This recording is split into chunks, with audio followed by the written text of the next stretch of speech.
Today is Tuesday, January 12th, 2021. Coming up on Roland Unfiltered. Yes, I am in the car.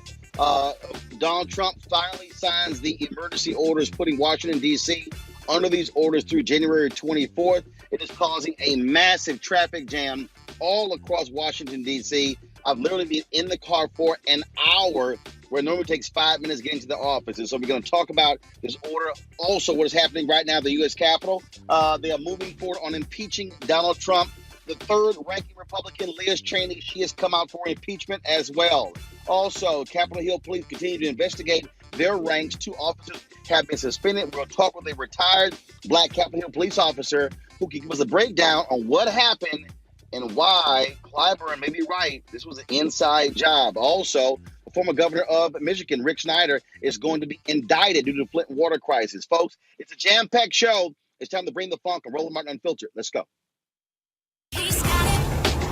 Whatever the miss, he's on it. Whatever it is, he's got the scoop, the fact, the find. And when it breaks, he's right on time. And it's rolling. Best believe he's knowing. Putting it down from sports to news to politics. With entertainment just for kicks, he's rolling.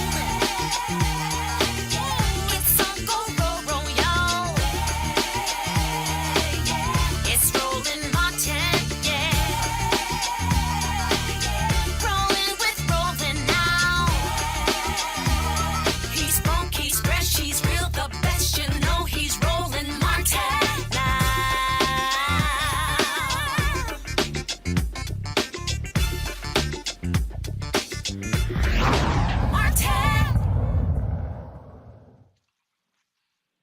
All right, folks, I'm coming to you live, yes, from the car here in Washington, D.C. Donald Trump, if he finally signs the order implementing emergency orders here in Washington, D.C., a perimeter has been extended all around the White House. And normally what happens is when they extend that perimeter, it actually goes out 3 blocks. It dropped in, shocking many people, of course, in the nation's capital. I got to D.C. In the city around 5:40. And when I got here, coming off the expressway, not far from the White House, normally takes me 5 minutes to get from that expressway to our offices. Folks, it has literally been an hour. That's how massive this traffic is. I'm approaching, actually, we're located at Black Lives Matter Plaza here in D.C. That street is blocked off, and so I'm probably going to have to do some talking, if you will, letting them know that my offices are right here. We'll see if they're going to allow me to go on 16th Street to actually park. But this is what's going on. These orders are going to extend all the way through January 24th, 4 days after the inauguration. This is because of what took place at the U.S. Capitol last week, January 6th. And of course, folks, our security is even more high. Normally, for the inauguration, it is the most security you will ever find in Washington, D.C. But because of that insurrection, that attempted coup d'etat, it's even more critical to have massive security. 10,000 National Guard troops are going to be in Washington, D.C., providing assistance as well. And so much has changed because of what took place last week. Right now happening in the U.S. Capitol, Democrats are moving forward. They have presented a 76-page basically impeachment document laying out exactly how Donald Trump really the insurrection last week led to it. Just so you understand how significant this is, you have Republicans who are coming out. Republican has come out and said Kinzinger, he's going to vote for impeachment. But the that really jumps out is Cheney, daughter of former Vice President Cheney, the third-ranking member on the Republican side. She came out and said, quote, "There's never been a greater betrayal by a president of the United States of his office and his oath to the Constitution." She says she is going to vote for impeachment. That is going to put extreme pressure on GOP leader, House Leader Kevin McCarthy, to decide whether he, too, is going to support impeachment. And so that's what we're looking at right now. Of course, people who were involved in this insurrection, they have been arrested all over the country, literally as they were getting off of airplanes. Here's some of that video to give an indication how the FBI is swooping down on these folks.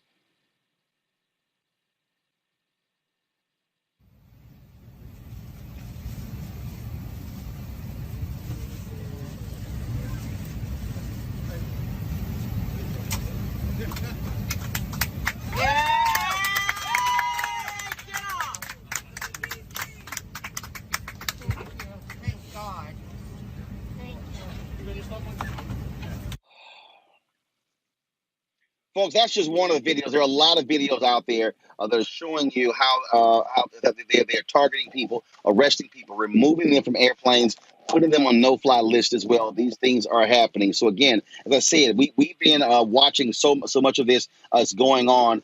Earlier today, the Department of Justice, they actually held a news conference where they announced this was the first time they've actually spoken publicly about the insurrection since it actually happened. I'm going to sit here and just put my phone down if I can while I approach our street here. And so we're going to have some of that video in a bit, folks, if y'all can get that ready. There was a big news conference they had. The first time the federal government has actually issued a response since Wednesday took place. And that's one of the things that you're seeing that took place today, where they announced the charges that they have against various people. Give me 1 second, folks. I want to turn right here, going to my street. How you doing? How you going, Doc? I'm going to my office. I'm right here at 16th Street and K. Appreciate it, bro. Thanks a lot. All right. Yeah, so we actually able to get in. So this was giving y'all see. I'm approaching Black Lives Matter Plaza. Complete police presence right here. Cops are blocking things off. Now I got to explain this cop too what's going on. Hold on 1 second. Hi, my office is right here. I'm trying to go to my office. At 6, it's right here at K. No, but my office is. I gotta go to work. Okay, so how do I get to work? But the garage is right here. So no, but I'm not going on K Street. I'm literally right here at 1625. I'm like right here in the garage, right next to it. Yeah, the K and L Gates garage. Yeah, I put it's right here. Yeah. All right. Thanks a lot. All right, folks. As y'all see, so sorry I had to see y'all had to hear that negotiation, and so you see what they have done here. What they've done here is block. You can't not park in any of these spots. You look at the signs that they have here, and some. And so that's what's going on here, guys. Do me a favor, if y'all can pull up that news conference, y'all can pull up that news conference and share that with some of the folks. We'll do that when we come back. We're gonna take a break. I got to get inside our building here. Let me flip. I'm just going to give y'all a sense of what's going on here. Okay. As you see, let me get out right here. So as you see, you got all this police. This is completely blocked off here. We're on K Street. That's Black Lives Matter Plaza. That's right there. You see all the police presence. They're very so the cars that you see coming down here, they're literally allowing them to come down much further, but they're blocking everything off. So this is K Street here. And so as you see all down here, you see all these cars coming down here. And so let's just do this here. I'm going to park right now and go inside control room. Y'all do me a favor. Let's throw this thing to commercial break to give me some time to come inside to anchor the show from indoors. And so when we come back, we're going to brother number of years on the Capitol Hill police force. He's going to give us a sense of what he thought took place on that day. 500 people, 500 Capitol Police officers. They were at work. 8 to 10,000 people were attacking the U.S. Capitol. They're completely overwhelmed. And again, people are questioning whether or not you had folks who were involved, Capitol Hill police officers, were they involved helping these folks when it came to this insurrection that took place. And so, control room, give me about 5 minutes so I can gather my stuff and run inside. And to all the folks who are watching, I'll be right back on Roland Martin Unfiltered. We'll be back in a moment. What would you say to a young person who says, look, I'm trying to change our society, I'm trying to change this world. Man, I ain't got time for this church stuff. I just don't think y'all legit. Oh, man. I would say just because you see an artist in music that you don't like, do you stop listening to hip hop? No, it's like ridiculous. You see one artist do something that is what their choice was, has nothing to do with the whole industry or the whole art form of hip hop. You don't throw out hip hop. So the same way, if you see an artist that you don't like do that, I would ask you, don't do the same thing with the church. Because just because you see one minister, one man or woman do something that you don't agree with, don't use that as an excuse to demonize an institution that could actually help save your life. You know, I am who I am because I was raised in the church. You know, all the things that I'm able to do in the world are directly related to being brought up in a healthy church environment where I learned how to develop my gifts. I learned how to communicate. I learned how to deal with other people. I learned how to lead. All of those things that help me and other people become successful in society, you can learn in the church. So I would say to somebody that's young, I would challenge them. Everything that's in you, if you're trying to get it out, get into a good church, because that church will be a fantastic incubator for all the gifts that are in you. And when you find the right church, you will find that the others that you may have been looking at were the wrong people to look at. In any profession, I don't care what it is, you're always going to find people that you can point out that may not represent that profession to the best of their ability. But when you find those that do, then you begin to see what it really is about. To be the first African American to become the Secretary of Defense, if confirmed, is an enormous honor and a privilege. But you know, it's not the first time that I've been the first. Back when I was a lieutenant colonel, I was selected to be the operations officer for the 82nd Airborne Division. An African American had never held that position before. And later on, I would become the first African American to command an infantry division in combat. And subsequent to that, I was the first African American to command an Army Corps in combat. The first African American to be the Vice Chief of the Army, the first African American to be the CENTCOM commander. It's hard to believe, but it's true. There is kind of a commentary here, and that is, it shouldn't have taken this long for us to get here. There should have been some that preceded me. And I am enormously grateful for the service and the sacrifices of those that went before me. The Tuskegee Airmen, the Montford Point Marines, the folks who served in World War I and World War II, who performed with distinction. And it's on their shoulders that I stand here today. My goal is to not be the last. Hopefully we can set those conditions in place that ensure that I'm not the last Corps to command in combat or the last CENTCOM commander, and certainly not the last African American Secretary of Defense.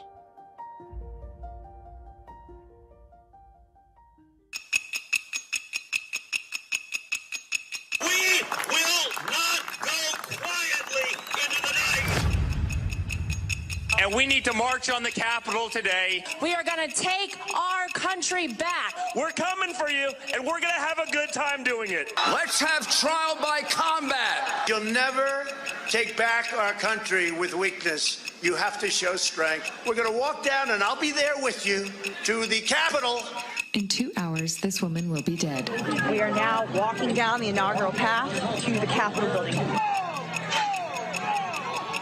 Oh, there we go.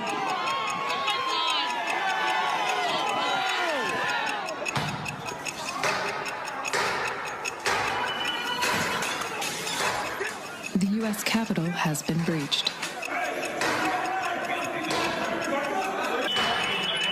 Hey, Cap. 5 minutes since Capitol breach.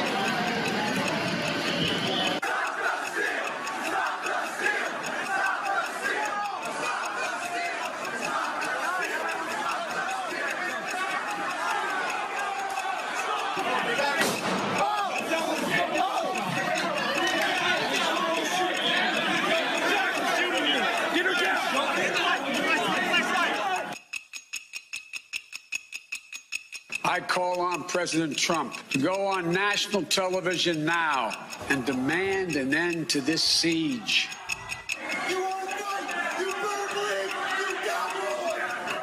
At least one improvised explosive device has been found on the grounds of the U.S. Capitol. Repeatedly being told by the National Guard at the national level that we did not have authorization.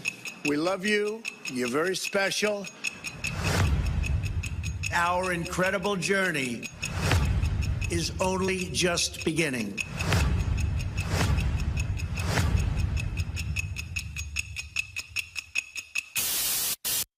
I'm in the world of fiction. That's what I do. I'm an actress. I spent 35 years in this business. I've been in the business since I was 14. I was discovered in a basement theater in Philadelphia, a basement called Freedom Theater. And that's what I do. I play for a living. And I look and see that we're in a world that, that it's bizarre where you can't tell the fake from the real. These people are not faking it. That's what they're going to, they're willing to put their whole lives, their families' lives, everything they've accomplished around looking pathetic and weak around a table because this man showed up and told them that, that he was the one and everybody should follow him. He didn't even have a good argument. He's not Martin Luther King. He has no words. He has he has nothing. He's just rich and white and male. And so people want to see that power on display and then tell us that we're not, that we're crazy. They can't do it anymore. That's the good news. Good afternoon. I'm Stephen D'Antuono, Assistant Director in charge of the Washington Field Office of the FBI.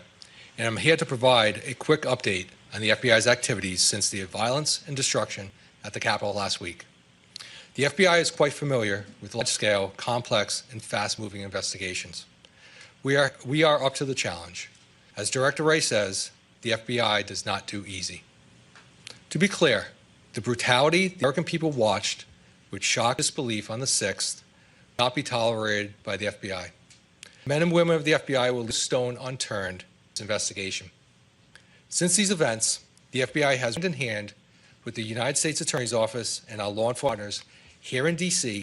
and across the country to arrest and charge multiple individuals who took part in the 6 days. We have opened 160 case files. That's just the tip of the iceberg. The significance of this investigation is not lost. This is a 27 full-bore, extensive operation into what happened that day. We cannot do it without the help of the American people. Since call for tips, video pictures, we have received more than 100,000 PGO media. Absolutely fantastic. And we are scouring every one for investigative and intelligence leads. We continue to ask for more. If you have information, 1-800-FBI or submit photos and videos fbi.gov/capital, and that's capital with an O. I want to stress that the FBI has a long memory and a broad reach. Agents and our partners are investigating leads not only here in the D.C. area, but across the country through the FBI's 56 offices. So even, like I've said before, even if you've left D.C., agents from our local field office will be knocking on your door if we find out that you have the criminal activity at the Capitol.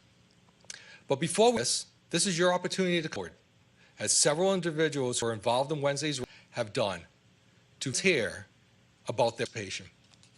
Weeks leading up to the January 6th rally, the FBI internally with every FBI field office to ensure we were looking for intelligence that may have developed about potential violence during the rally on January 6th. We developed some intelligence that a number of individuals were planning to go to the D.C. area to cause violence. We immediately shared that and action was taken, as demonstrated by the arrest of Mario by the Metropolitan Police Department the night before the rally. Other individuals were identified in other parts of the country, and the travel subsequently disrupted. The FBI receives enormous amount of information and intelligence. Our job is to determine the credibility of it, the laws and policies that govern FBI investigations. We have to separate the aspirational from the intentional and determine the individuals saying despicable things on the internet are just practical board bravado or they actually have the intent to do harm. In the latter, we work diligently to identify them and prevent them from doing so. As a statement can be, I cannot open an investigation without a threat of violence or alleged criminal activity. However, which does turn to a call of criminal activity, the FBI will to undertake investigative action. And in this, we had no indication information was linked to any person, but matter of an online discussion. This information was immediately disseminated in a written product and briefed through our command post options to all levels of law enforcement. Part and parcel of our mission into violent actors is the fact we continue to gather intelligence that will aid in our ability to disrupt possible future activity. This is to say, we are leveraging our relations with federal, state, and local enforcement partners, using us at our disposal to find and bring everyone in last week's criminal activity. I'm going to turn over to Acting U.S. Attorney Michael Sherman. Folks, the Department of Justice knows all what is taking place, and there are people, especially with one Capitol Hill police officer. Congressman Tim Ryan said that 2 officers have been. They've also targeting these folks who have been taking pictures, put on a MAGA hat on. So there's also going to be an investigation by our Capitol Hill police force to what went on. Congressman Jim Clyburn has intimated, he implied that he believes it was a job. Not only that, photo, what they have done, there's been, they were able to access this writing social media site Parler. And they had some very weekly, and the Gizmo story then showed, I'm going to pull up again, it showed able to use tracking to show all of these people who breached the Capitol. Folks, shocking story. This story shows you how these folks, these protests got inside this Capitol. By using this iPad, please, this right here. Parler users breached deep inside U.S. Capitol building, GPS data shows. This here is a map. This is a map here, folks. Able to, by accessing their GPS, it shows you where Parler members were. How they essentially surrounded the U.S. Capitol. See how deep they're able to get. Let me see if I can zoom this in. This is the U.S. Capitol right here. How deep they were able to get into the U.S. right now. It's former Capitol Hill officer Theodis Butch Jones. Butch, how long did you serve on the force? For 37 years. 37 years. When you look at this map, go right back to it, folks. We see this map I'm showing right now, and you see how deep these folks were able to get the Capitol. That has to be shocking to someone who knows full well you guys clamp anybody and everybody once they hit those grounds if anything crazy goes on. Sir, I think that was too close. No outer perimeter, no inner perimeter. In the history of Capitol Police, no one have ever crossed the line at all. So it was appalling to see how easy it was for them to come on the Hill. We saw the video where they were literally just tossing aside barricades, overrunning these police officers. Police officers were seen on video waving folks in. That also be shocked. And we're hearing, we've talked to some members who are saying, look, I don't know if I can even trust the Capitol Hill police force because there are some renegade cops on the force who were in support of what these did. Yeah, that's true. That's very true. But it's not just the police officers. And I hope they don't use the police officers for when it's more than a police officer. They can't use the police for scapegoats. That's what they're doing. This was above their pay raise. These decisions was above their pay raise. And I think members of Congress and the Senate, somebody had to give the authority not to bring people in to help. And that's above the pay raise of Capitol Police, the Sergeant Arms, the Chief of Police. This is higher than what we're looking at. The former police chief's son, who has resigned, he said that he laid at the Sergeant at Arms, where they did not want the same presence of National Guardsmen on the steps of the U.S. Capitol that we saw when they had the Black Lives Matter protesters. That's the one that has happened. Also, Nancy Pelosi demanded the resignation of the House Sergeant at Arms. The Senate Sergeant at Arms has also resigned as well. We also know from Maryland Governor Harry Hogan, he got phone calls inside the Capitol from Speaker Pelosi, from Maryland Congressman Steny, the majority leader, saying send in National Guard. He says 90 minutes before he came at the Pentagon to answer. Part of the thing people are saying is that Donald Trump, the people who he put in place, they did not want to lift finger to help because, frankly, they were enjoying seeing what happened. And the Washington Post is reporting that Trump, people, Republicans, Kellyanne Conway, McCarthy, and others who were trying to reach Trump, saying you have to send help, he was preoccupied watching television. Again, this is above somebody's pay scale. There's no check and balance on Capitol Hill. Congress have no check and balance. Who check out Congress? They police themselves. The sergeant they work for Congress. So if they say no, who are they gonna go to? There's no check and balance. They're gonna make the little guys the guinea pigs. But I guarantee you, as easy as it was, the only office was destroyed was the Democrats. They didn't mess up any statues in Statue Hall. You know, it's like somebody said, you can do this, but don't do this. It was too easy. And for them not to have reinforcement, for them not to have Metropolitan or the United States Park Police helping them, something was wrong with that picture. When you speak of that, even Republicans have been critical of Congresswoman Lauren Boebert of Colorado because they blasted her on a call yesterday saying, hell were you doing tweeting, positioning of Nancy Pelosi when we were under attack? And she says, oh, she didn't mean any harm. They said she was literally saying where Nancy Pelosi was in the Capitol. That's correct. And Mr. Martin, here's the thing. Somebody knows something. You know, there's no way that you in a situation like that, you got reinforcement. They treated last week like it was a regular work day. No, 2,200 officers was not on work. So something is wrong when management leave their officers out to dry. And the only reason they speaking the way they speaking right now is because members got scared. Members were scared for their life. So, yes, they want something done. BuzzFeed had an article where a couple of black officers on the force talked about being called the N-word, talked about they saw it took place and they were stunned as well. And they suck. I mean, you had supremacists who were part of this attempted coup d'etat. This is not the first word. This is not the first time black officers on Capitol Hill have been mistreated or been called by the N-word. When I started on the police department, the N-word was usually being used by calling you boy. Meant the same thing, but still, racism and discrimination is well known on Capitol Hill. Capitol Hill has been known for years to be the last plantation, the good old boy system. So when you have that, unless they have a check and balance, this has been going on for years, and this was not planned for a couple of weeks. This has been in the plan for a while for it to go as smooth as it went.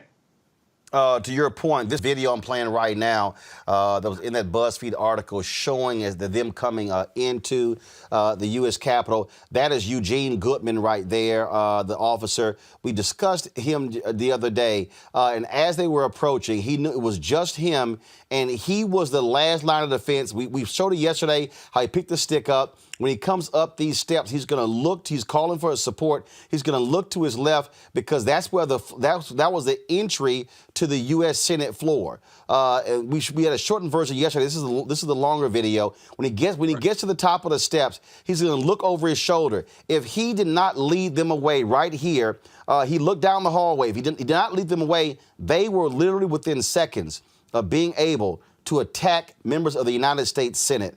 We had Congresswoman Maxine Waters on the show. She said point blank that if she had not left the Capitol early, there's no doubt she would have been targeted and potentially killed by these protesters. Again, I am not surprised. And it's sadly to say the police officers have always been there for Congress. The sad part is Congress have not been there for the police officers. 9/11, they were there. During the anthrax, they were there. When they had demonstrations, they were there.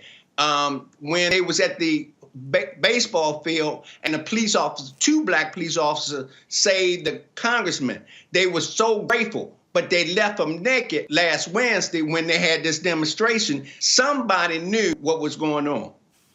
The quote from that BuzzFeed article, one of these black police officers. That was a heavily trained group of militia terrorists that us. They had radios. We found them. They had 2 haters and earpieces. They had flash. They wwere prepared. They strategically 2 IED bombs in 2 different locations. Military training. A lot of them were former military. Officers said. They even described coming face to face with police officers from a country in the mob. He said some of them flashed their badges, let them through, and tried to explain it was all part of a movement supposed to help. Quote, you holding a Blue Lives Matter and you are out there fucked up. One guy pulled out his badge and said, "For you." I had his badge, so I was like, "Be kidding." You know, Mr. Martin, I'm surprised that people are surprised. This has been going on for years. And for all of a sudden, people are surprised. You know, if that had been Black Lives Matter, Louis Farrakhan, they wouldn't even got to the steps. They wouldn't have got past 4th Street in Southwest, on the Southwest, going to the Capitol. Because this was a white organization demonstration, they did not prepare like they would if it was a black organization. And yes, I think it was still too easy. Well, you're absolutely right. I can tell you when Jamal Bryant, Jeff Johnson, and I, when we 200 brothers to Capitol Hill to stand up for Loretta Lynch, and we were met at the top of this by Congresswoman Joyce Beatty, Congressman Andre Carson. It was a hell of a whole lot of Hill cops who came out of nowhere for your black men who were there, very peaceful, just to speak up for Loretta Lynch. You know, just before I forget, I want to say I take my hat off to the mayor of D.C. Can you imagine if she did not tell Black Lives stay at home? There would have been a bloodbath out there. A lot of people could have got hurt if the mayor of the District of Columbia did not tell Black Lives Matter to stay at home. And I remember when Farrakhan came up to the Hill with 4 gentlemen, just 4. They held the whole department over until he left the Hill. Even they had a SWAT team in the garage. And it was an insult to every black officer because Farrakhan wasn't like that. All of that for Farrakhan and 4 guys with him. I'm telling you, they had the whole department, outside, the Senate side, the Capitol side, the PD, and SWAT. They held them for at least 2 hours over until he left the building. Wow. What do you think should happen next? Well, you know, the president said that the people that was involved, they should be treated the same way he thought people should be treated if they take down the statues, that they should get 10 years. I think they should get some serious time. I think they should look at Congress, and it should be an investigation, a off the hill investigation, not members of Congress, but people outside a commission to find out what went wrong, because our democracy was challenged on last Wednesday. The Order's Butch Jones spent nearly 40 years as a Capitol Hill police officer. We certainly appreciate it. Thank you very much for your insight. Thank you for having me. Let's go to my panel. Kelly, legal analyst, Law Victoria Burke, Newspaper Publishers Association, Jacob Wicker, Young Politician Committee. Candace, when you listen to what Butch had to say, and you think about Republicans continue to make excuses for what these, the whole deal, let's move along, let's have peace. No, they do not want any level of accountability. They want us to move on because they know they're complicit. They know that they actually egg these people on. They spurred this on. Kevin McCarthy, all of a sudden trying to be big man on the, yet he was on Fox News with Laura talking about don't accept this election. They were actually fanning the flames of this. Every single Republican who did, they are complicit in what took place. They certainly are complicit. And when you look at what's going on here, we talk about the Capitol Police, and there have been a couple of them that have fired, but they've suspended with pay. And therein lies the problem. These are officers that were in order to protect democracy, protect the people, protect the Capitol building itself. And look what happened. Feces and urine all over the Capitol. 5 people who died. These are officers who did not do their job. If a teacher doesn't teach, she gets fired. If a doctor says does not want to do any more operations because of something, he is going to be fired. These are officers who are still paying for. They are suspended with pay. And therein lies the problem and a lot of double standards, as Theophis was saying, that we have people who are playing both sides of the fence. Here is a mob, a huge insurrection announced by President Trump. Go down to the Capitol on January 6th. It's going to be wild. This is someone who was premeditating this event, getting people along the way. And when he got there, he encouraged them to do exactly what they did. Go, be an insurrection, mob the Capitol, because what you're seeing is lies. We have done. And even at this point, President Trump has not even apologized for anything. He has not even said Biden is even the president now. He just said he's looking forward to a smooth transition, but he hasn't even admitted that the president-elect Joe Biden is in fact going to be president on the 20th. What we're seeing here, Lauren Victoria Burke, again, we are seeing we're seeing Republicans who wants to just, can y'all just keep it moving? No. Stay here. And see, I love how people talking about we should extend grace. The German theologian Dietrich Bonhoeffer, he's the one who coined the phrase cheap grace. That's the people who out wrong, then go, God, can you forgive me? Then go out and do wrong again. Lord, can you forgive me? He's like, no, we ain't in cheap grace. That's what these folks want to extend, cheap grace. You know what? I don't know what they want to extend. All I know is that what happened last Wednesday was outrageous and wrong, seditious and treasonous, and everyone involved should be prosecuted. And we got idiots, making videos like this idiot Alexander, who is in charge of Stop the Steal, naming members of Congress who he planned that event last Wednesday with, and that would be Mo Brooks and Andy Biggs and Paul Gosar, who helped him. And of course, Mo Brooks spoke at the rally that the president was at before this entire attack on the Capitol happened. So, all this nonsense about healing and we have to heal and get over it. No, everybody involved in this needs to be prosecuted. And this U.S. attorney who made the statement today, it was interesting that we didn't see Christopher Wray out there, but Michael Sherwin, I think, held his own. And when he was talking about sedition and incitement and all that, the FBI needs to get after these people. And I cannot wait for 8 days from now we get Joe Biden's FBI in there. But really, this FBI is doing pretty good so far in terms of tracking a lot of people down. Keep in mind that in the U.S. Capitol, they have to go through all of the cameras that are in the Capitol to see all the crimes that everybody committed. And, of course, go over all the stuff on the police radio. I'm aware, of course, as we all are, of the 2 officers who were suspended, and there's like dozens or so that they're investigating that have written certain things in social media and Facebook. And I'm sure on a 2,000-person department, they are going to find those things. What I see on a lot of these videos is we see video of the cops being deferential, of course, as they always are to white audiences, as we saw during the Tea Party and healthcare, moving the gates. But then again, you do see a lot of videos of, quite frankly, white and black cops fighting for their lives and fighting their asses off against these people. Because basically what this is they were set up. These cops were set up. And, full disclosure, I have several people who are members of the U.S. Capitol Police who are friends of mine, good friends of mine. And so I'm talking with a little bit of bias here, but this is a mistake that was on the top. And the fact that Paul Irving, the former House Sergeant of Arms who got fired, isn't saying anything kind of tells me that. We did finally even son the chief talking. He talked to the Washington Post and he talked to local media in Washington about what happened. And he says, there is a lot of sort of conflicting reports. There was some lackadaisicalness at the top, and that rank and file set of cops had to pay for it. People like Eugene Goodman had to pay for it. Who I know, who did a great job. So I just would say that until we know exactly what happened and who played a part in what, it won't surprise me if there might have been some cops involved. But I got to tell you something. I think we should be looking at members of Congress and their staffs.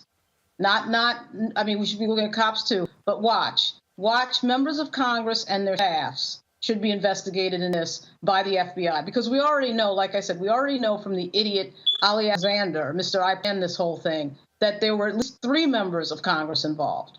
So that all needs to be looked into.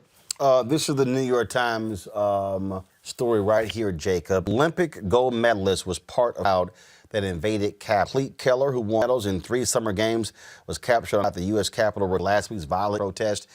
This is actually what was captured. He was actually wearing his U.S. Olympic jacket that had USA printed across the back, down the sleeve. Was identified by former teammates and coaches. To see the kind of people who were involved here. These folks act like this was a walk in the park. Oh, no big deal. I had this idiot at redstate.com who posted saying this was actually not an insurrection. It wasn't terrorism. He got left and right. They were forced to take that post down. Again, this group of Republicans who want us to act as last week did not happen. And now they want to shift everything. Oh, it's the Democrats. It's the Democrats. It's the Democrats.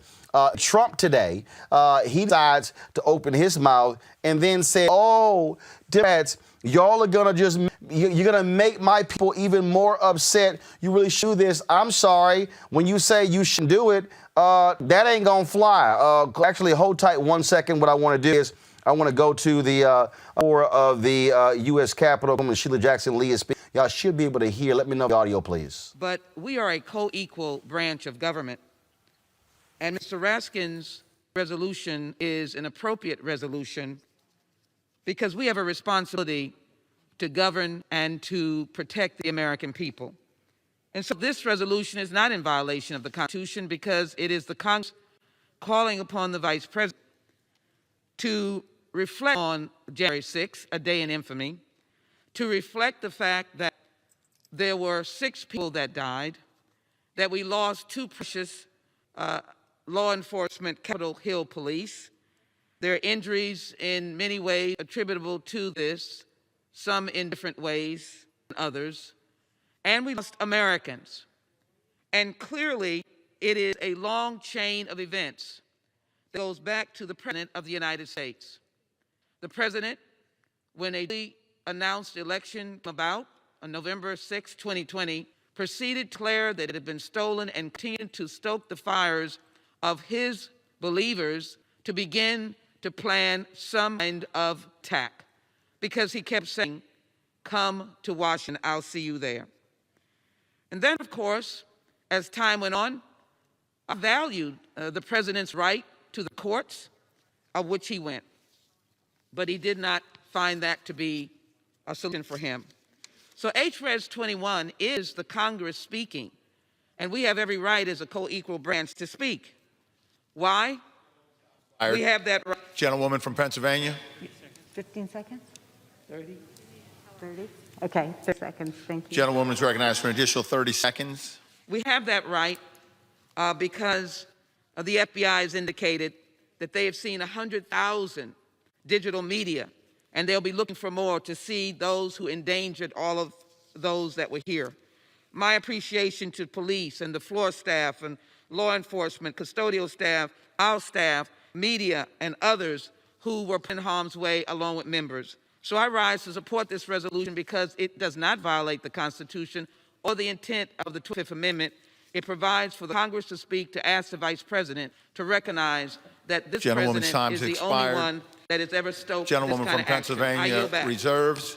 Gentleman from Oklahoma. Jacob. Yes. I'm at a loss of words. During that time, you can definitely see that it was 2 Americas. As a gentleman before us said, if that was a Black Lives Matter protest, there would have been guns involved. There would have been a lot of tasing and shooting and a lot of people being arrested.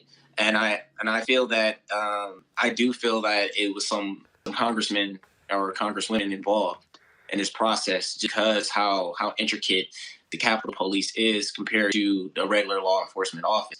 So I believe in time we'll be able to find it, but it's a sad day in America to see that we're as a people, we're looking for an advocate for change, but we keep getting the same history lessons, I would say, over and over as time goes by, and it's a sad day for our country. This Arizona Congresswoman Debbie Lesko, listen to this, y'all. These calls, it is clear they have full faith in the president and his ability to act in a manner that is consistent with his constitutional responsibility. Simply put, they trust him to do the job. Yet, the demand they are making insinuates that the Vice President Pence cannot be trusted to make the decision to invoke the 25th Amendment on his own. It calls into question the core of his judgment. If you trust someone to lead the nation and be the acting president, shouldn't you also trust the same person to take steps necessary to safeguard if it is needed? With that, I urge opposition to the bill, and I yield back the balance of my time. Gentlewoman. See, this is the thing with the Republicans. This is the game that they want to play here, kids. Even with 8 days, even Biden becoming president in 8 days, these folks are scared to death of Trump. I've seen these stories where some have said, oh, they voted to not accept the electors because they were scared of being attacked by Trump supporters and their families. Resign then. Quit. But don't be a coward. Don't all of a sudden say, oh, I was forced. I was forced to do this because I had a gun to my head, because if I didn't do this, they're going to attack me and my family. Well, quit. Yeah, and we did see a few people who did quit, right, Roland? Did we not, in the cabinet? But when we look at what she was saying on the floor, she's saying what we all know and understand, that you can't trust leadership. We haven't heard from Pitt. We don't know what he's going to do, which is why there's this reign to try to get him what he is indeed supposed to do. This is why a lot of people are saying that he's not going to co-sign on this 25th Amendment proposition. And we don't know if there are enough cabinet members, which you need half in order to move through to the next step. What people are looking at is impeachment. What the Republicans are looking at, in addition to possible impeachment, because we do have Mitch McConnell necessarily saying no. We don't hear a lot of Republicans out there trying to persuade other Republicans to say no, which is what we normally hear from the Ted Cruzes of the world, for example. We've Liz Cheney and a few people who are now getting on board. And I think the closer we get to the time of inauguration, the more people we're going to see, get on board. Republicans, you have to understand, are looking at not only for whether or not the president is going to be remaining in office for the last few days, but what is actually going to be happening and has happened to the Republican brand. They have lost Congress in terms of the vote, and now everything that Trump touches and has touched for a very long time has just diluted the brand. They don't only want to see him out, some of them. They want to see him out of the Republican Party. So that's the next step, that Republicans are behind doors trying to determine and decide now, not just out of office, but outside of the party, because the longer he stays in, the more crazies they get that come to the table for Trump, and the less money they get from large contributors who have supported Republicans over the years. And that is the real issue here, Lauren. AT&T, Verizon, Comcast, Hallmark. I can go on and all of these companies saying no money to any of the folks who voted not to accept the tours. That's what they're afraid of. They are afraid of money drying up. So they're now trying to, now we support. And look, Liz Cheney, I know what she's doing. She's basically saying, Kevin McCarthy, what you gonna do? You gonna stand with him, or you gonna vote for impeachment? You stand with him, I'm gonna have your job. Yeah, well, the money piece is huge. Obviously, it's interesting that the death of Sheldon Adelson today, but, there is no real Republican brand. The Republican Party has been radicalized by Donald Trump. When you have a vice president who's too scared to do the right thing because of, in fact, the brown shirts, the violence, the threat of violence, if you do the right thing, that's a situation where we're really going to see who really believes in our democracy, quite obviously. When you have 120 Republicans being against the certification of Joe Biden being elected president after the U.S. Capitol building was attacked, that's a radicalization of the Republican Party. And we saw the split fairly early on before the Lincoln Project came on. I mean, we saw George Will. We saw a few signs of there was going to be a schism. But, the idea that they could continue to follow such a nut into battle. Donald Trump is crazy. We have a crazy president of the United States.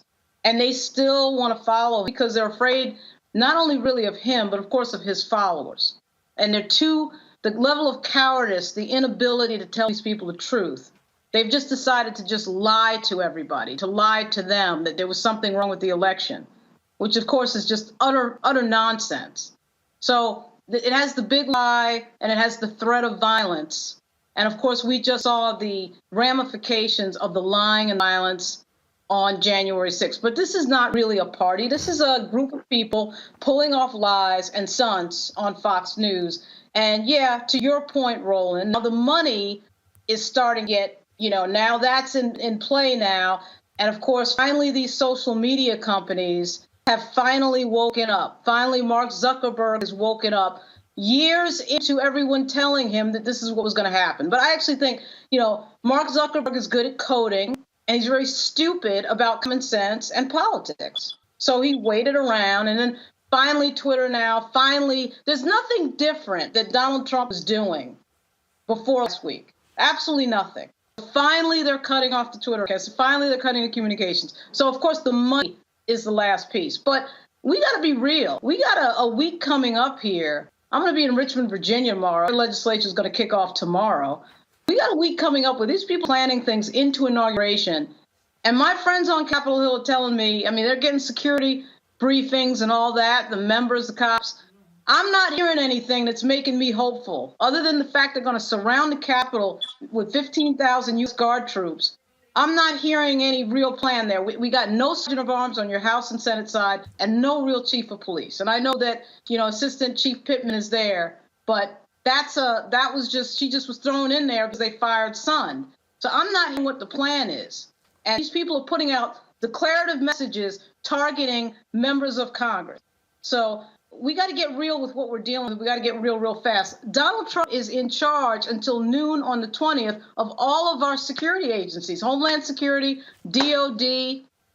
So we got to wake up to this.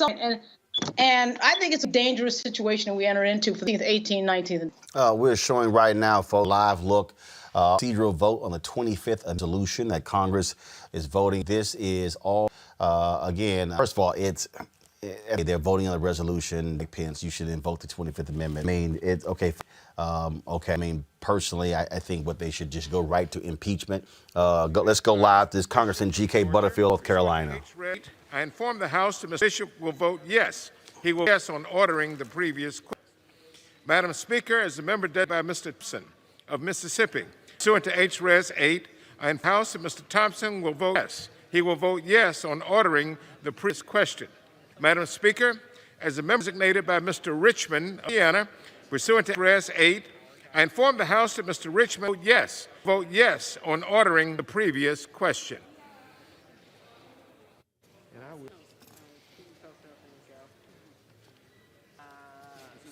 With all the members due to actually be there, and so that Congressman G.K. Butterfield stating he was speaking on behalf of Comfort Bishop of Georgia, Thompson of Mississippi, Congressman Richmond of Louisiana. They will be actually for this thing here. I think is as looking at this as this vote takes place, it's also putting Republicans on record, putting the record to say who is willing to stand by Donald Trump, who is willing to see him. And remember, upwards of 150 voted not the electors last week. These people, that's more than that's 2/3 of the caucus. People are saying Trump's base.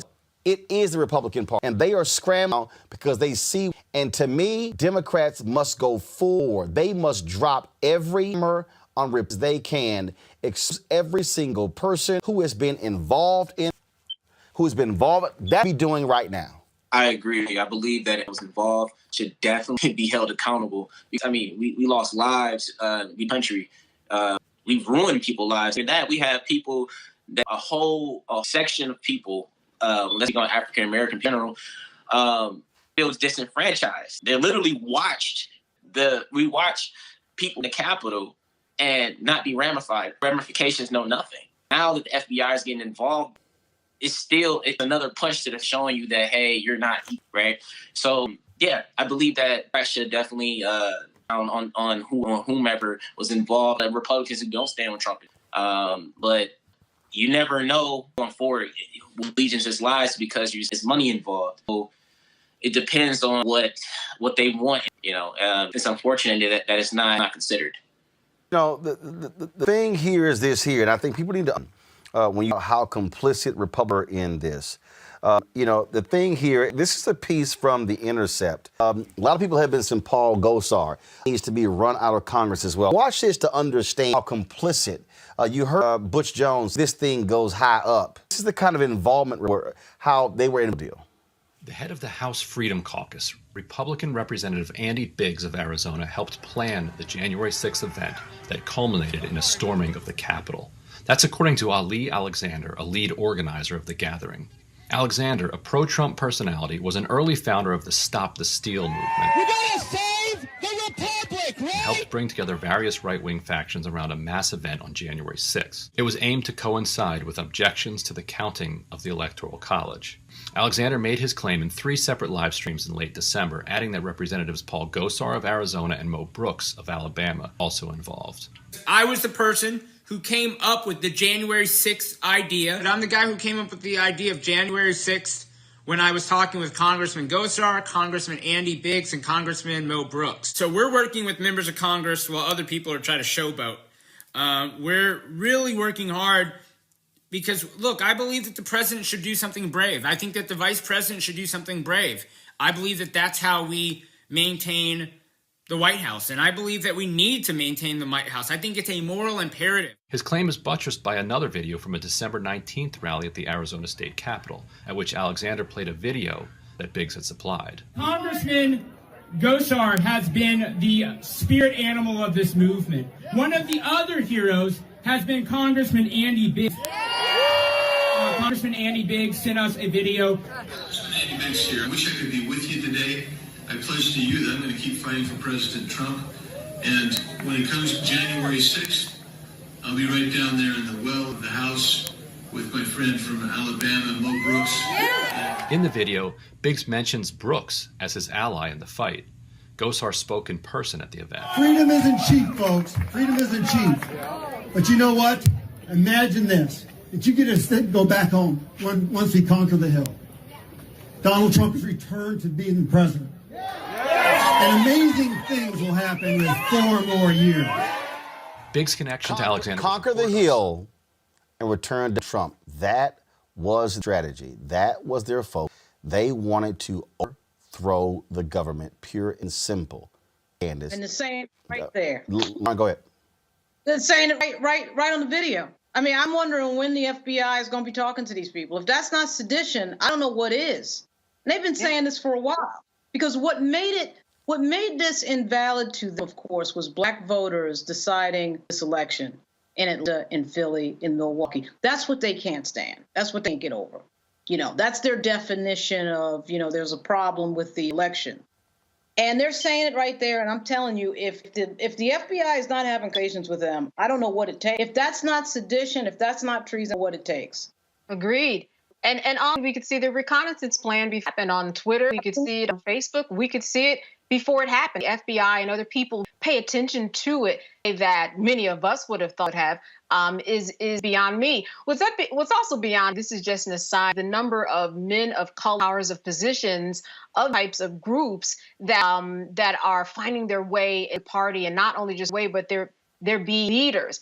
On the end, when we look at people who are doing behind closed doors, and I think what we're going to find after the FBI continues to investigate is we're going to find more people who have agreed to do something unlawful, which, as we know it, is a conspiracy. We are going to see a lot of conspiracy charges come, and as I believe had mentioned, we're not just going to see it from the people we saw up to the Capitol, but we're going to see inside of the Capitol. I think the time will tell, and going to see exactly a lot of things that are going to unfold that we probably never have even imagined. Even to get more real, these people are an accessory to the deaths of certain people, including a U.S. Capitol, a federal police officer, a federal law enforcement officer. You incited a riot that then led to the death, the murder of a police officer. So, you know, I mean, we've seen stories a million times where some girlfriend that doesn't know anything gets an accessory for dealing because her boy did something. We got to get real about the charge of these people. There were 5 people who died that day, including a federal law enforcer. And you got members of Congress in the planning of something that incited violence in the United States Capitol in a clear attempt to try to stop the certification of an election. I'm not an attorney, but it sounds pretty close to sedition to me. And I can't wait to find out. Couldn't believe any of the today with the press conference over at DOJ did not ask that question, whether or not they were talking to members of Congress who were clearly involved in this and are saying they're involved in it. They're not running. Apparently, Andy Biggs is trying to pretend that he has nothing to do with it. Well, why did Alexander mention his name? He didn't mention his name out of anywhere. And what they've been saying has been consistent with the lying and the nonsense and the garbage that Donald Trump has been saying and Stop the Steal has been saying. So I can't wait to find out whether or not, and again, we're going into inauguration week. If I was the members of the CBC and the Black Caucus, I'd be very careful. They put up a metal detector in front of the door that the members walk into on the floor, and I'd be very careful with these members because they are radicalized. It's not just the people who were out at the mob at the Capitol. It's some of the members of Congress that they got to keep an eye on. This is let's go back to Capitol Hill with the vote. You see that vote 184.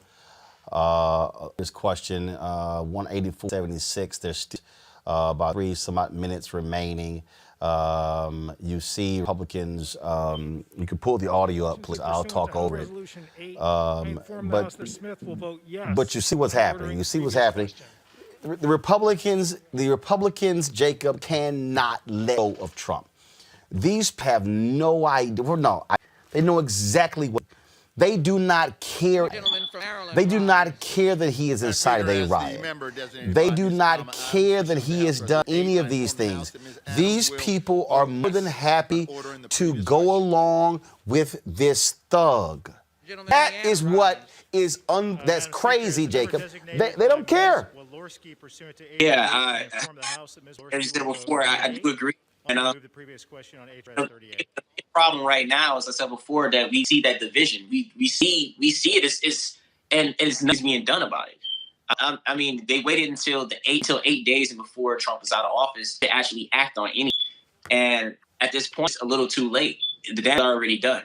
And now it's just trying to save the tail at this point by sticking with who they think will hurt them instead of doing the right thing. And the right thing is to speak up at this point. There's so many different things continue to happen. We're gonna play. If y'all have queued up again, I have really been enjoying these folks who are now banned from these flights. They're really upset. And what gets me, Candace, what gets me, the people who believe, oh, I can just go to Washington, D.C., try to overthrow the government, hop back on a plane. How Candace, they're saying, how dare you tell me I have to get off the plane? That's what we call privilege, right? See it playing out every day. If you're a Black person in America, you see privilege playing out every day because when you go out, you're really, a body politic. That's what you are. You don't mean to be or want to be, but that's what you are, and you see it playing out, and that's what we are seeing right now. Oh, I didn't know that I couldn't do that. I'm privileged, so let me get on the plane and do exactly what I want. They are going to see another thing coming. The saying goes, you follow the talent? For now, the Republicans believe that the talent falls within Donald Trump. But as these days go further, as we get closer to inauguration and even thereafter, we will see that as people kind of trail off from their support of him, they are not going to have the stick-to-itiveness that they have right now for Donald Trump. It is coming. Why? Because money is going. And that's all of this is about. If you have a party, you have to have money. You have to have power. And yes, he has a base of 74 million people more who are interested in being his staunch supporters, like a cult. But with the same token, he doesn't have the platforms that he had before or the support. There is no tweet. There is no Instagram. There is no Facebook. So what is he going to do? He'll probably start some type of media conglomerate so that he has his own voice. But until then, the Republicans, as we know it, has radically changed, and we're going to see it change so quickly in the next 8 days or until the inauguration, like you have never seen before. And even after inauguration, who do we look to? We look to Letitia James, New York, because even if he is not impeached, she's got state. She's got the state where she's going to be charging him with a number of things, and Letitia is not going to quit. She has said that she is waiting. So even after the 20th. Trump is going to be going downhill in a lot of ways, and he's going to lose a lot of support. There's this one video that Leslie Jones had posted, and folks might see this video, this white guy hear his twang and think, "Oh my God, there goes Donald Trump supporter." No, and you know what? What he had to say, I think speaking for a hell of a whole lot of Americans. Y'all watch this. I hope you're fucking happy and sad, you fucking little piss pants pieces of shit. Ooh, we're gonna storm the Capitol. Let's storm the Capitol. We're patriots. You're a fucking coward. Patriots. Jesus Christ. Fucking idiots that I played high school football with wearing a goddamn American flag bandana talking about we gotta get up there and storm. We gotta take our country back. From what? From fucking what? What are you so goddamn upset about? What has anyone ever done to you? You fucking entitled piece of shit. Don't you ever fucking call me one again. Don't you ever say, Corey, you fucking snowflake. You're a liberal. That means that y'all look. What? Want some people to not be sick every now and then? Is this the thing that you can't fucking stand? So you've got to get in your goddamn fucking piece of shit Ford F-150 you got from your dad, drive it to D.C. and pitch a fucking fit? Is that what it is? Is it health care? Is it still with the fucking guns? Is that what is it? You said Obama was taking them 8 fucking years ago. You said that. Nothing. What is it that this country hasn't fucking given you? You literally got escorted out of the Capitol building aside from the ones that they had to fucking shoot. Is that what it takes? Is you just want to be a fucking martyr? God, you're so fucking pathetic. Do you not ever just sit there and think, my kids are going to see this. My grandkids are going to see this. They're going to put it in the textbook, and you're going to look like the dumbest motherfucker in the world. Nobody will give a shit about Watergate. Nobody. That is fucking... Dude, I'm out of breath from how stupid y'all are. What is it that this country doesn't give you that you think you have to do some bullshit like this? But when you see a fucking black person actually get shot... No gun in their hands, nothing. Oh, they should just comply. Fuck you. Fuck you.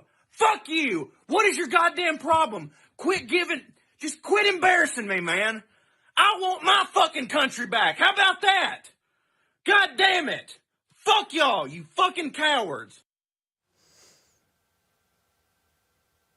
My point. And on that note, a bulletin that Lauren is having a standoff with U.S. Capitol Police over trying to take on the House floor. What? As we speak, you know Lauren Boebert. Right, that idiot out of Colorado. Having a standoff with the Capitol Police at the House door as we speak for this vote that you had up earlier, Roland. And she wants to bring her gun on the floor. Well, she can't bring her gun on the floor. I mean, I don't know why these people think that they're exempt from the rules. I have no idea. Well, she also, just so folks know, I mean, people need to know who this dumbass is.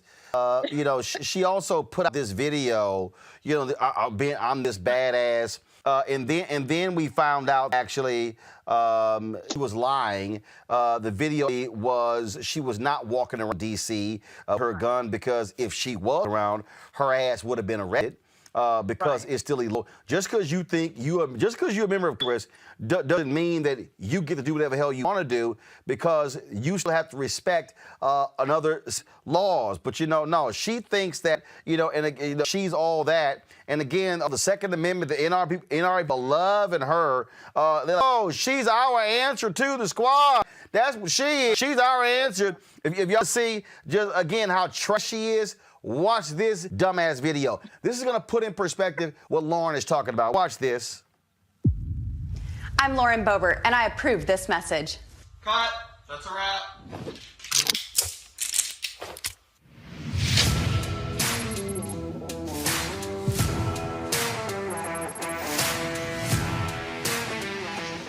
Hi, I'm Lauren.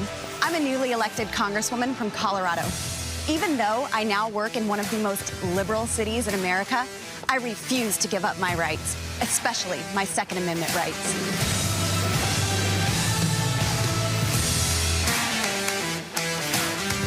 I will carry my firearm in D.C. and in Congress. This caused outrage from Democrats and the media. Why? It's our job in Congress to defend your rights, including your Second Amendment, and that's exactly what I'm here to do. In D.C., of all places, we should be encouraged to practice our rights. So forget what you hear in the fake news. Here are the real reasons why I choose to defend myself in our nation's capital. I'm a woman and a mother of 4. I choose to defend my family with all of the force the Constitution provides. D.C. is one of the top 10 most dangerous cities in our country. Homicide rates and violent crimes are skyrocketing here. Being a member of Congress is pretty basic. I don't go to work in a motorcade or armored car. I don't get police escorts everywhere I go. I walk to my office every morning by myself. So as a 5-foot-tall, 100-pound woman, I choose to protect myself legally because I am my best security. One of the challenges of working in D.C. is people here don't understand how we live in real America. The Second Amendment is part of our lives. Gun ownership is cherished, and it makes our little town safer. As a young woman working late nights at a restaurant, I learned real fast how important it is to defend myself. After a violent incident outside my business, I took advantage of Colorado's open carry laws and began to carry at work. My waitresses asked if they could open carry too. Candace, she's lying. Washington Post did a story. Her ass wasn't walking around. They tried to create this silhouette saying that she was carrying her gun, that she walked out of the Capitol Hill studio onto the streets of Washington, D.C. It was all a lie. So what's about fake news? Fake-ass video. Well, listen, she's learning from the best. She's learned to create this whole media commercialism on what she's doing, market herself as this person. She's learned from Donald Trump because that's what he did. He marketed himself as the person that he wanted his base to believe that he was. Didn't necessarily have to mean that it was true, but it was part of the plan. Like anybody that had a public relations specialist or pays someone to create this image of who they are. And that's exactly what she was doing. That's why a commercial looks more like a TV show than anything else, right? It's because that's what Donald Trump has done. He created what we saw was a TV show, a reality show. Indeed, I think that she's trying to attach to a cause so she can somehow uplift herself from what's actually going on in politics between the Republicans and Democrats. So getting the NRA behind her will definitely get those dollars. Things that we were just talking about earlier, those dollars, that's what they're aiming for. So it's not necessarily about who she care about. As you can see, she has fake news. She's faking that she was at the Capitol with her gun, which is ridiculous. But anyway, she by attaching herself to the NRA, she's securing those dollars. She's securing that support and longevity because it makes it look like she's actually defending their rights. Folks, this is not the last thing we're going to hear. First of all, Capitol Police House Democrats doing a private call Monday and warned them that at least 3 more potentially deadly demonstrations have been planned in D.C. in the coming days. One plot includes white supremacists forming a perimeter around the Capitol, the White House, and the support. Their intention is to then block them entering the Capitol, possibly to make way for Republicans or the government. In response to the threat, armed protests, the emergency in D.C., it ordered federal assistance to response efforts due to the emergency conditions. Now, the emergency will remain in effect until January 24. I believe an attack is being the day of the inauguration. Well, now, folks, it gives you a sense. Now, they also other armed event in all 50 state capitals across the country. And so this is what is causing people a lot of consternation. But not just that. What about how idiotic Republicans are? How about this here? 3 House members, folks, have now positive COVID, and they all because they were around these dumbass Republicans who didn't want a mask, who were mocking them. Okay, that's what's now. House members will be one of the things being put on the floor is for the fined if they don't wear masks. Representative Bonnie Watson, New Jersey, was the first lawmaker to announce a positive test, followed by Pramila Jayapal and Brad Snyder, Illinois. Of course, all 3 are in isolation. They blame Trump supporters who stormed the U.S. Capitol and their Republican colleagues who refused to wear a mask. This is video right here of Congresswoman Lisa Rochester trying to pass out masks. You see the blonde in the black? That's that idiot QAnon person out of Georgia. They were mocking them. Now, you see the Capitol Hill police officers, others with masks, but the Republicans were like, oh, no, what the hell? We're not going to mask.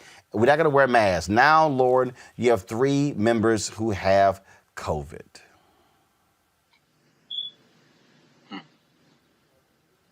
Lauren?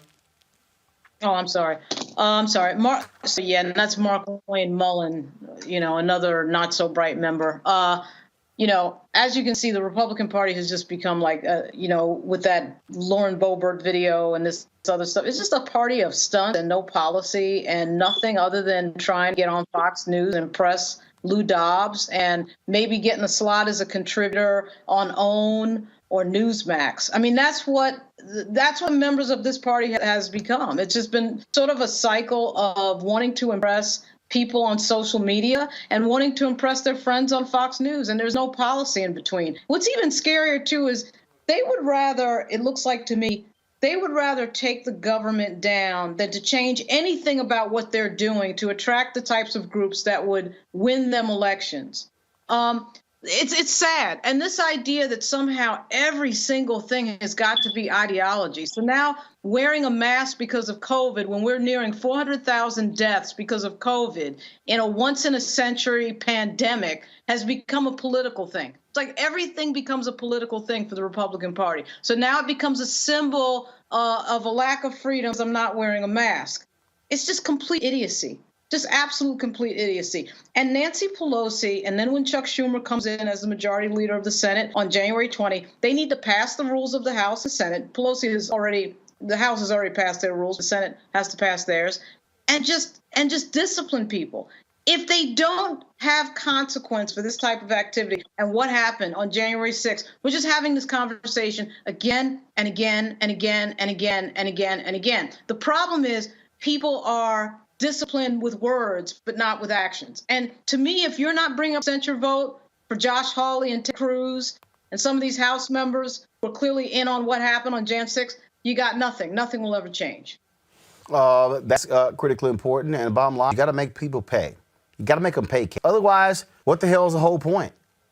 You do. And you take someone like Bonnie Watson Coleman, right, a cancer survivor. We have someone who is suppressed. Here we are, who have people on the other side who don't want to wear a mask. Okay, if they don't want to protect themselves, that's one thing. But you wear your mask to protect someone else. How you're even on the floor and able to not wear a mask, I don't know. Because if you're walking around in New Jersey and New York, where I am, you're going to get over and will get fined. You have to wear your mask. So they have to have some rule change that people who are making decisions, okay, for the United States of America, that you should and must wear a mask or there will be some consequences. How that is not existing and that they're able to opt out, I do not understand. Because meanwhile, on the other hand, on the outside, when I go to shop right down the street, I have to have a mask or I can't shop. Makes no sense. It is. It's crazy, Jacob. I mean, I don't understand what these people are thinking. But again, though, even this basic thing, they're feeding into the crazies. The same people who are out about overthrow Trump, they're the anti-maskers. Yeah. I'm not an advocate for masks either, but I mean, at the end of the day, to keep everyone safe around me, because you never know if you're carrying it or not. So unless you get tested frequently. And, out of respect for someone else, I will wear a mask around them. But if I'm in my car on my alone time or, by myself, of course, I would definitely not wear one. But that's not, Republicans aren't the only representatives I have seen not wear masks. So it's been across the board in both Senate and in the Congress as well. But I do think that as far as when they go in to do work, and they're in a communicable area, they need to have their mask on. And that's just that. Folks, so let's talk about out of Minnesota, where Derek Chauvin, of course, the cop who's charged with the death of George Floyd, tried separately from the other officers.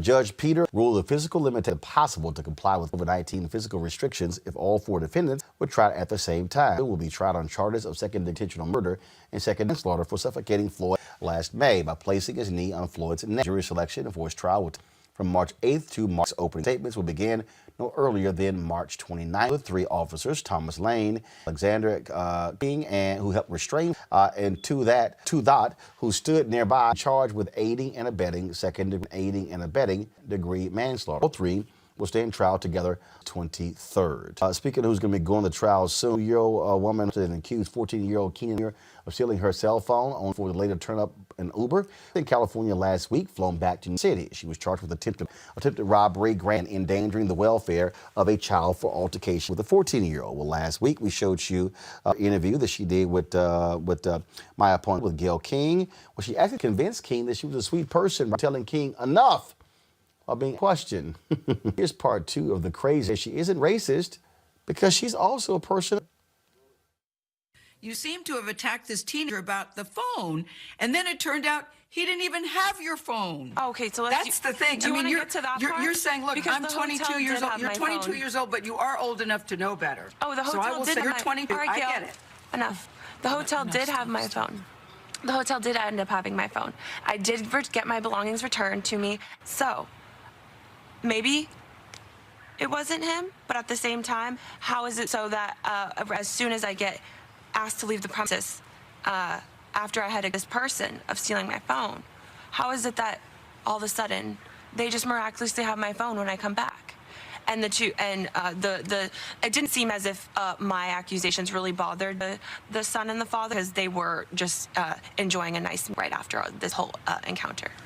But all I'm saying, I don't know if you, Mia, is I want this to be over, and I'm sorry. So I would love to make this short and sweet, Gail. Mia, I want to go back to that day. Take us back to that day. We've all seen the video. Okay, so I arrived back to the hotel after grabbing some Starbucks. I had noticed my phone had been missing, so I just, the hotel manager, asked him if he could kindly just check the footage. Enough. So she want to tell Gail enough. Enough of hitting her ass.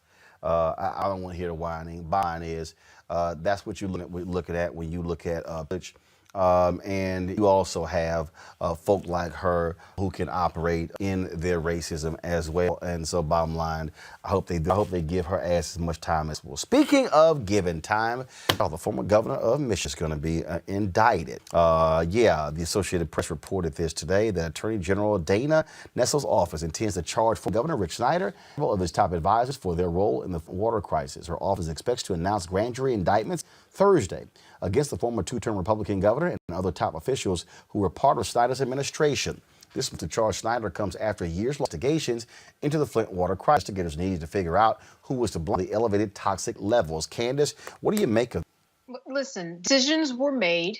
As a result, the water in the Flint, Michigan system was contaminated. People died. So somebody has to be held accountable. And obviously, prosecutors thought that they had enough, went to a grand jury. They did have enough to secure an indictment.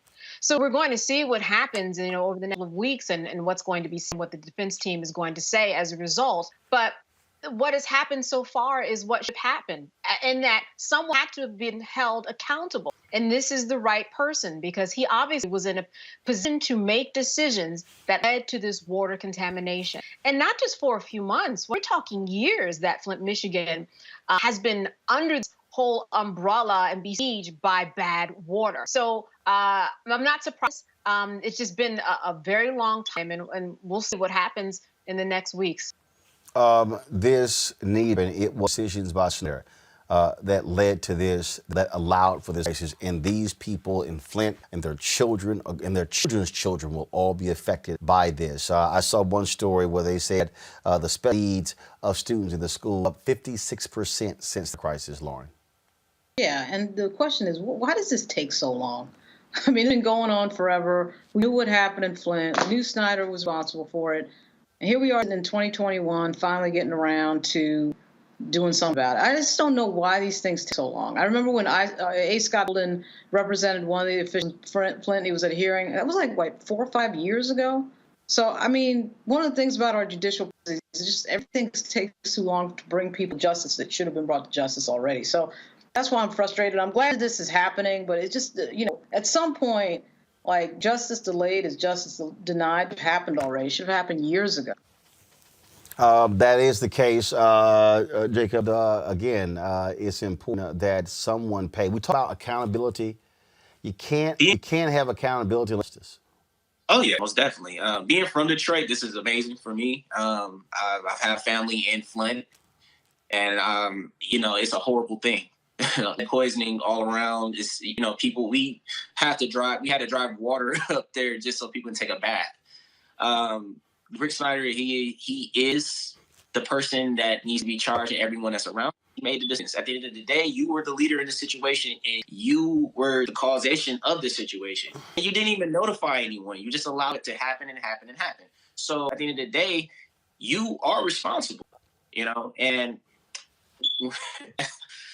it makes me emotional to even think about it, because I know so many people who lost their lives to this, and they would never be the same because of his lackluster decisions. And like if you look at someone like Kwame Kilpatrick, they sentenced him fast.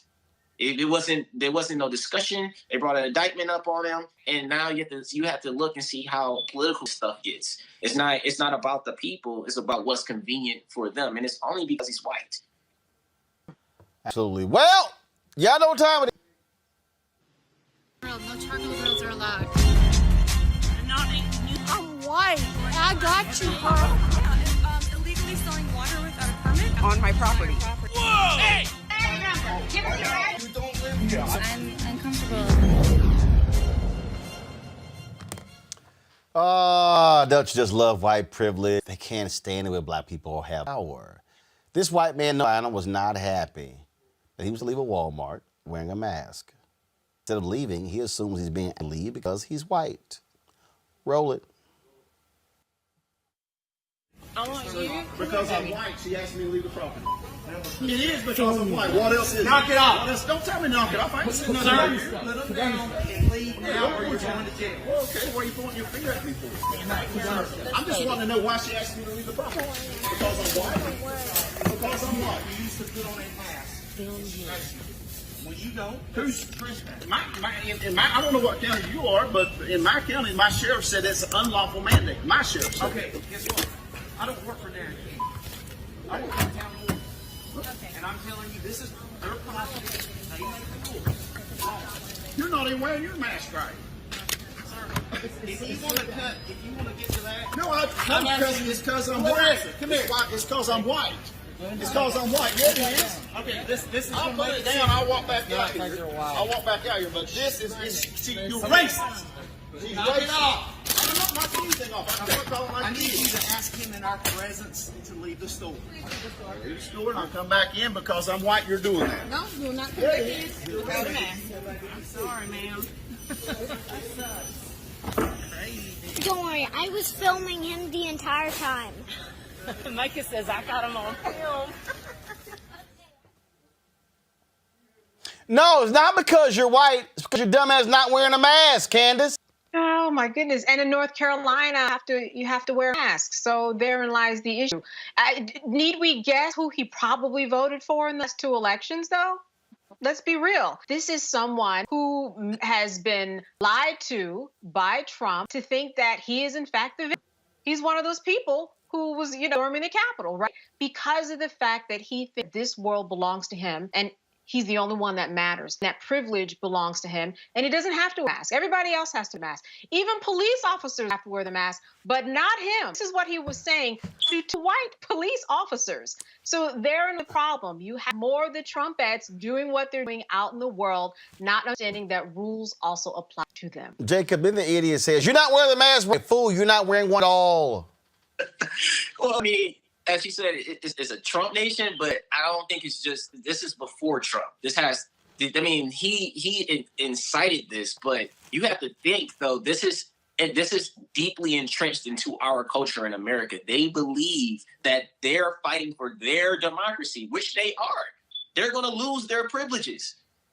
The oppressor does not want to give up their strengths. They want to keep people under their thumb, and that right there, being told what to do, and they feel that there's their God-given right to be able to say no.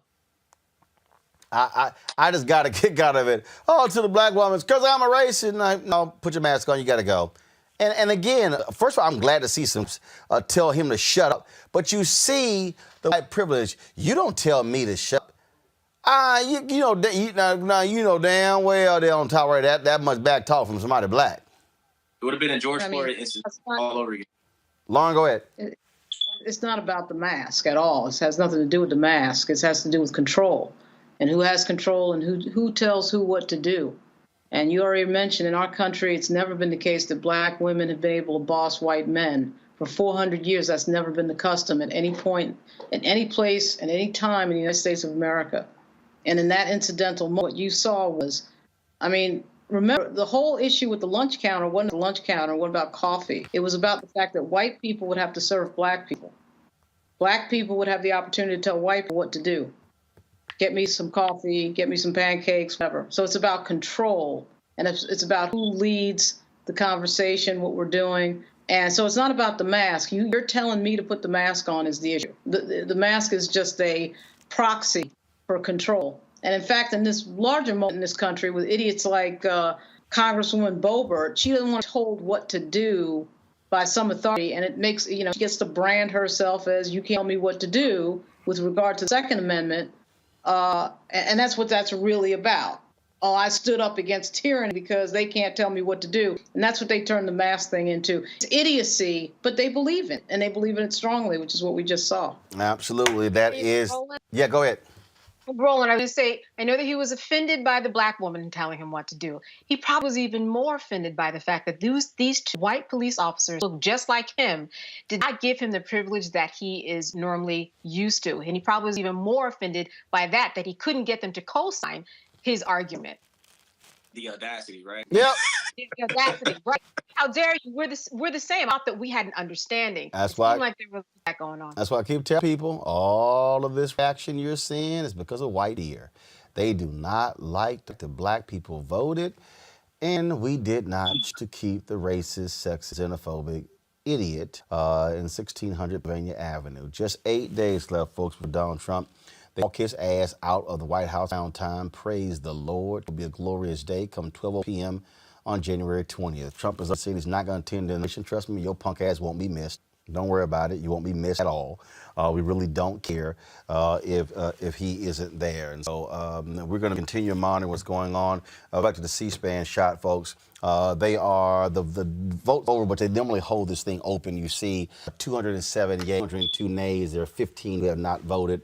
Hold this thing open until they actually do. We'll let you know what happens tomorrow. Democrats are likely going to move forward with impeachment. Lauren, you've covered Cap. What do you to take? There's going to be Republicans who are going to vote Democrats for impeachment. Just talk about whether or not it's going to pass in the Senate and all that. I really think that's irrelevant, although John Martin at the New York Times has apparently found support for it, and some rumors about Mitch McConnell really finally finding, I guess, the strength to say that he feels like these offenses are impeachable, which clearly they are. Clearly are. I mean, if you can't get impeached for what happened last week, then you can never get impeached for anything, on top of everything else that Donald Trump has done for 4 years. So what is expected is that the Democrats will pass tomorrow, and they joined by about 20 to 25 Republicans. Have that same group in there that is the Trump wing of the Republican Party House. That doesn't really surprise anybody. The threat levels are going up much toward impeachment, and expect to see some unprecedented security. We typically, of course, already mentioned, Roland, when you were driving in, we always see unprecedented around this town during impeachment. But when you have 15,000 members of the National Guard standing around, you're going to see some stuff that you've never seen. I know that, there's talk about Joe Biden wanting to do his days and wanting to focus on his agenda. He's got to wake up. He's got to wake to the fact that we are looking at an unprecedented situation. I don't want to say the word sword. I think that's a little bit much. But you got some radicalization in the country that needs to be dealt with on top of the disaster. And Joe Biden, I know, wants to do his agenda and focus on all that, but he's got to also focus on what just happened last week. I think part of the problem here is that, again, Joe Biden is stuck in the 1980s and 1990s. This idea that, no, we can find common ground. In fact, y'all saw a story where Tom Daschle has been counseling Joe Biden and him by saying, no, if you really, really, really work with Mitch, you can get a lot more done than if you fight Mitch. I'm like, Tom, you lost your seat. Right. You didn't retire. You lost. Right. And again, their idea of the Democratic Party, Bob Mitchell and others, where you had a number of moderate Republicans, moderate Republicans, and you had your center-right, your far-right Republicans. There are no moderate Republicans. But see, when you reach a point when Pat Toomey is seen as a moderate Republican, you know damn well that's gone. And so, and I'm telling you, Biden in his mind is thinking, I can really work with them. No. They are going to try to squash you. It's also the denial of what you're dealing with when it comes to racism. Yes. They don't want to admit that the country is not John Wayne, and this is not the 1950s. This is real. And again, we saw the same thing before Charlottesville. Nobody wanted to really admit that type of racial hatred existed. They just thought they could ignore it and it would go away. Well, you know, Joe Biden, I get it. You want 100 days, you want your agenda roll out, your nominees to be, in office. I get what he's thinking, but they have got to wake up to the historic moment that we're in that started when Barack Obama was elected in 2008. All the flickers of it then, and now it is 10 years later, we're dealing with it in a worse form. And I suspect what's going to wake him up is something that Donald Trump does off to the side, some rally or something that'll get his attention. But you gotta wake up. You can't ignore racism and what's going on right now. And frankly, Jacob, that's what they're doing. I think that what you have is you've got folks like Joe Biden, a lot of Democrats who really, really believe this few bad apples nonsense. They are not fully understanding of white supremacy. They're not fully understanding that 74 million people openly and knowingly vote for and avowed racist. 74 million people completely dismissed every single thing this man said or did up to Election Day. That is what they somehow are not really understanding. The power of media. That's the first thing. The second thing is, Joe, I think he's more or less worried about his legacy at this point. It's not really about the people. I mean, it sounds good. I mean, even grabbing Kamala Harris to run with him was a good political move. But to me, it's more or less about his agenda and what he wants to put out. It doesn't seem like he's actually focused on us. And it sounds good through tweets and stuff like that, but let's see what policies do you put in place? How are you going to combat this? How are you working with cities and different states to make sure that this cease to exist? What bills are you going to put forward for what? How are you going to make these people that we call terrorists, right? How are we going to move forward with them in the judicial system? Are they going to be tried as somebody that bombed 9/11, or are they going to just be slapped on the wrist and get a couple years, just like the gentleman that was being held in detention center right now, who his mother requested that he gets organic food? I've never heard of this in my life. As a black person, I wish, like my cousin, I wish his mother could ask for steaks and things of that nature, and that just shows you that. You know, he's in denial. They're in denial. Everybody that isn't a minority, for the most part, is in denial about what's really going on here. They don't want that control to leave, and I don't know. I don't know what's the plan, but I'm intrigued to see what he does. Candace, final comment here, and I really don't. Despite what he's saying, I really don't think Biden is fully accepting of how severe this white supremacy is. Right. Not fully this white fear I've been talking about. This is since 2009. The people. This is not good. See, this was the mistake Hillary made, and it was a mistake Biden made. They tried to divorce Trump from the Republican Party.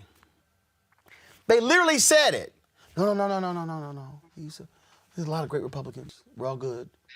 It's Trump who's different. That's what, they're the same. And if they don't accept that, if they don't accept that these people are then putting policy views through this, and for the 74 million to say, here we ignore all of that because we don't like you, that's what they have to accept. These people are hell-bent on a dominant white rule, and they don't want people like us to be participants in this. And this is exactly why we need not wait 100 days in order to continue the impeachment process once it begins. There's this idea of the 100 days. There's also an idea to maybe split the days of doing part of, Joe Biden's work and then another part of the day doing the impeachment process. You can't stop and go at the same time. You just have pure inertia.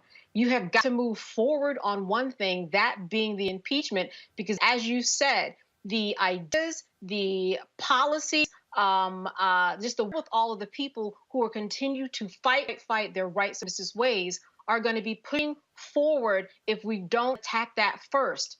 If we don't get to this notion to get rid of Donald Trump full throttle first, we will not make the progress that we need once inauguration happens. And that has to be first and foremost what takes place. Go through the impeachment process, complete it, and then move on. Remember, we did confirm a United Supreme Court justice in 8 days. It can happen, and we also have had the impeachment process tried and true already since Trump has already been impeached. So it's not new. We should understand the process and get it done. You can if you want to. The reality is don't want to because the white power base is their base, and they know it. Folks, that's it. If you want to support what we do here on Unfiltered, please join our Bunk Fan Club. I'm going to shout out the people who give it $50 or more. That's how we do it. Shout out to Anna Francis Sharma, Aaron Cassius, Portlock, Marcus Short, Tanya, Jesse and Derek Barnes, Morales, Selwyn King, Lisa Jenkins, Ainsley, Patrick Thompson, Audrey, Marvin Ferguson, Joe Stevens, Alice Brock, Daryl, Rena Harrison, Rita Reed, Gail Edge, Vernell Deere, Cheryl Dugan, Linda Elizabeth Jones, Vernon Pasco, Michael Ann Blythe, Sandra Qualls, Katie Phyllis Goodwin, Gwen Good, Tony Collier Sr., Denise Garrett, Sheila Brooks, Communications, Kim, Charlotte Powell, Douglas, Melanie Tittle, Glenda Allen Jennings, Jeffries, Lynn Call, the Education News Network, and Maxie Faustine Caldwell, Ernest Timor Freeman, James Jackson Jr., Rustin, Jonathan Kimberly Turner, Sheila Hara McCullough, Sharon Hicks, Thomas, Latifa Muhammad, D. Shade, Hammond, J. Tandra Threadcraft, D. Braxton, Lenise Lindsay, Deb Carlton Wilson, Rudolph, Don Richard, Willie and Henrietta Dunlofton, Stephen and Tammy Robinson, Horton family, Jay LaCara, Adi James Lewis, May Robertson, Benton, Patricia Smith, Bertie, Michael Holmes, Santarda Fahid, Carol Asper, Sharon Sabolsky, Calvin Weeks, James Mims, Monica Min, Cecilia Wright, Ronald Copeland, Barbara A. Vivian Washington. Folks, you can join our Bring the Fan Club by going to @RM Unfiltered, /me/R Martin Unfiltered. .com is venmo.com/RM Unfiltered. Email Roland @RolandSMartin.com. Folks, thank you so very much. Jacob, thanks a lot. Candace, thanks a lot. Lauren, thanks a lot. We will continue to monitor what's happening on Capitol Hill. Tomorrow's going to be all about the impeachment vote, U.S. House. And we'll be talking about it right here on Roland Martin Unfiltered. Shout out to Walter Kimbrough, my frat brother, president of Dillard University. I tell you, I only wear gear on the show to HBCUs I spoke to. And Dillard was like, yo, you came to our campus. I was like, I have y'all gear. So they hooked me up with a hoodie, a t-shirt, as well as a hat, as well as a Dillard mask. And so I certainly appreciate it. Thank you so much to all the folks at Dillard down there in New Orleans. Can't wait to be back on y'all campus. Talk to y'all later. Ha!